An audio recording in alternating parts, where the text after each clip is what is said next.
Bonjour, alors j'ai envie de vous parler de la formation que je propose spécifiquement aux sophrologues. C'est la formation que j'ai appelée Sophro et Cancer.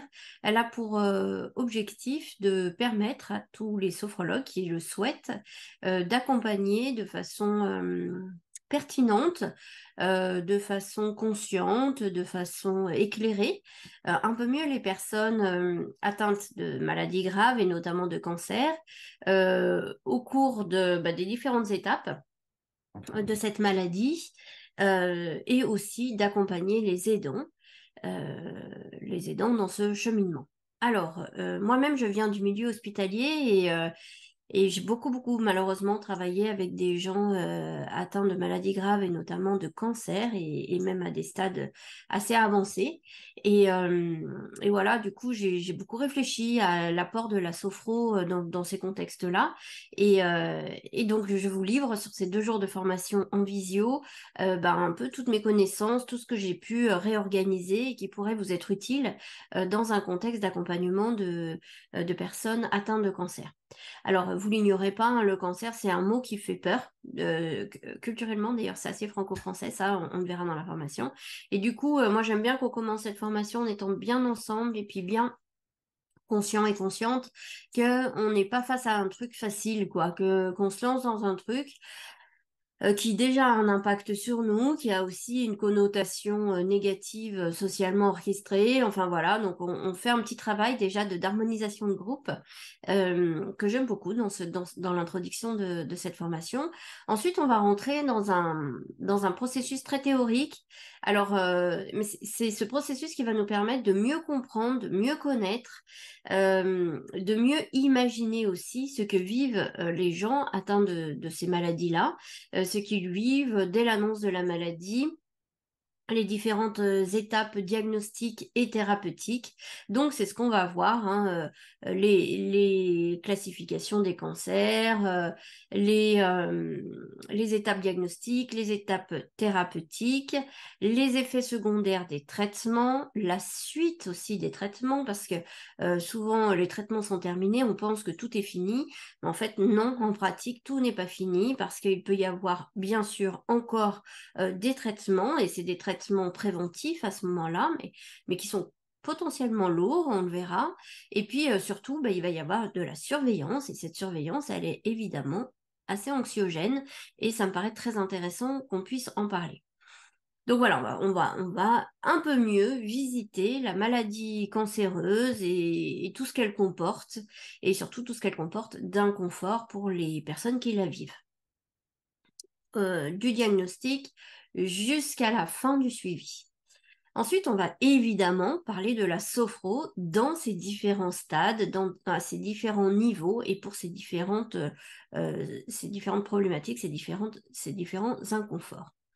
On va travailler sur des thématiques et moi j'aime beaucoup travailler comme ça sur mes formations parce que du coup, en travaillant comme ça sur des thématiques, on va pouvoir transporter aussi ces modèles de thématiques dans d'autres problématiques que la maladie par exemple. Donc on va travailler d'abord sur les peurs et tout ce qui est anxiogène dans cette maladie depuis le premier examen. Je prends un exemple par exemple très classique du cancer du sein. Dès la première mammo, il y a de l'anxiété. Pourquoi? Parce que quand on cherche, on risque de trouver. Et qu'est-ce qu'on cherche? Eh bien, on cherche un cancer du sein. Donc, dès ce moment-là, il y a déjà de l'anxiété à gérer. Si en plus on trouve quelque chose, évidemment, l'anxiété va se poursuivre jusqu'à évidemment l'anxiété liée sa propre survie. Et donc, on va travailler là-dessus, travailler donc sur cet axe des peurs et de l'anxiété générée par la maladie ou autour, quoi qu'il en soit, de la maladie. On va travailler sur l'autre axe à l'opposé, ces 2 axes qui se contrebalancent et c'est pour ça que c'est pour moi, c'est très important de travailler les deux. On va travailler sur la confiance. Alors, la confiance, on va travailler la confiance en soi et en ses capacités de gérer, d'ailleurs de supporter déjà, de gérer et plus ou moins de cicatriser, de guérir, etc. Et puis, on va aussi travailler sur la confiance en l'autre, puisque évidemment, dans la maladie, on est un petit peu drivé, enfin pas un peu d'ailleurs, on est carrément drivé et guidé et on n'a plus trop nos cartes en main. Donc on est obligé aussi de faire confiance en l'autre et notamment en l'équipe médicale qui nous accompagne. On verra les stratégies pour les peurs et la confiance, toutes les stratégies sophrologiques qu'on peut mettre en œuvre. On va travailler aussi sur ces deux axes et c'est des outils qui sont très intéressants sur les valeurs. Et ça, c'est un petit peu mon dada. Moi, j'adore travailler sur les valeurs. C'est des choses très profondes en nous, très soutenantes. Et ici, il y a vraiment des valeurs au sein de la maladie qui sont à nourrir, à activer. Un autre axe qu'on va aborder et qui me paraît hyper important dans cette thématique, c'est l'axe du deuil. Et on va passer un petit temps là-dessus parce que ne serait-ce que l'annonce de la maladie engendre un début de deuil. Il y a la vie d'avant, puis il y aura la vie d'après. Et en tout cas, il y a la vie en santé et la vie du malade. Voilà, donc on va commencer un deuil. Et puis évidemment, bah, ces deuils, on va les vivre et les revivre. Et ça fait partie aussi de la maladie. Donc le travail sur le deuil me paraît particulièrement intéressant. D'ailleurs, petite précision, dans mes formations maintenant, j'ai créé des fiches techniques.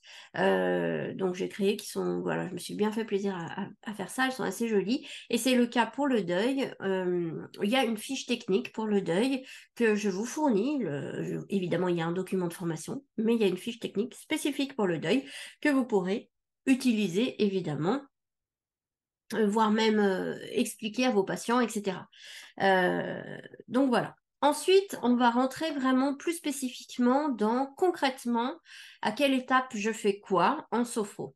Ici, on va voir, je vous ai mis 1, 2, 3, 4, 5, 6, 7, 8, 9, 10 séances, sans compter le dernier outil, 10 séances différentes qui sont très intéressantes à utiliser, notamment avant les traitements et pendant les traitements.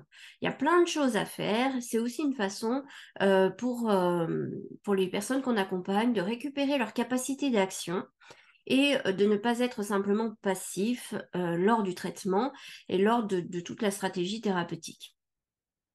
On parlera aussi beaucoup évidemment des traitements et de comment ils sont vécus. J'explique beaucoup, même sur un plan très technique, ce que c'est et qu'est-ce qu'on peut faire quand on subit ça avec plus ou moins d'inconfort. Évidemment, si on est bien, il n'y a pas grand-chose à faire, mais si on n'est pas super bien, eh ben, on peut réinvestir l'inconfort. Ensuite, je vous transmettrai un petit outil que j'adore et on verra aussi, là c'est pareil, c'est comme les axes, il est transportable dans d'autres thématiques et on l'expérimentera d'ailleurs pour nous au cours de la formation. C'est un outil que j'ai piqué au chamanisme. C'est une boussole et c'est la boussole de ma médecine intérieure.